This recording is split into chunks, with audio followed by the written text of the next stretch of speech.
Hello, तर स्वागत आहे तुमचा आपल्या चॅनलवर। तर आज आम्ही जात आहोत वेंगुर्ले येथील वाळूशिल्प बघायला। किती दिवस लागले हे बनवायला?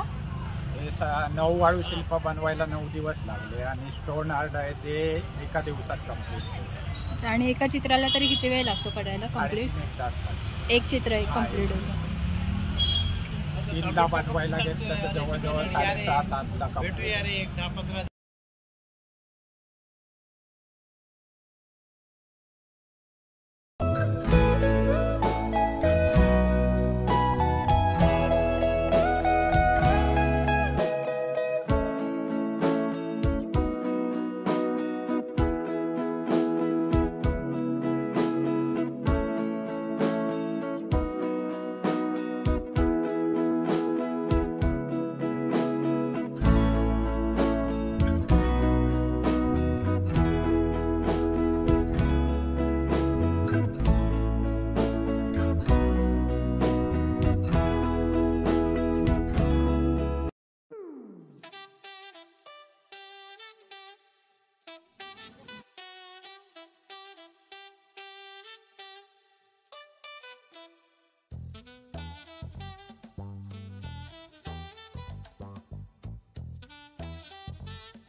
हे वाळूशिल्प आपल्या वेंगुर्ला येथील झुलत्या पुलाच्या बाजूलाच जलबांधेश्वरचं मंदिर आहे, त्याच्या बाजूलाच हे वाळूशिल्प छान अशी उभारली आहेत।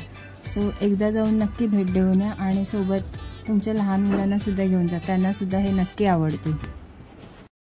तुम्ही रत्नागिरीत पण जाता वाळूशिल्पाचं हे असतं तेव्हा? मालवणपर्यंत गेलो, रत्नागिरीला अजून कोण बोलवलं? अच्छा, कुठे बोलवेल तिकडे जायची। तुम्हाला जर तुमच्या शहरात हे असे छान छान वाळूशिल्प पाहिजे असतील तर स्क्रीनवर त्यांचा नंबर दिलेला आहे, नक्की त्यांच्याशी कॉन्टॅक्ट करा। पण मग ते वाळू सुकणार नाही त्याची? नाही, कडक झालेली आहे, फेविकॉल घातलेलं।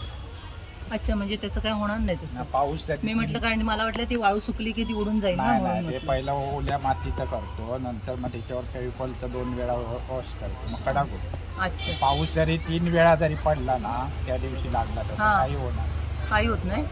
खूपच जर लागला पाऊस ना तर मग ते पहिलं ना ओलं पडल्यानंतर ओलं होतं, पण तसंच राहतं। तर वाळूशिल्पाची ही व्हिडिओ तुम्हाला कशी वाटली हे कमेंट करून नक्की सांगा आणि एकदा जाऊन नक्की बघून या। धन्यवाद।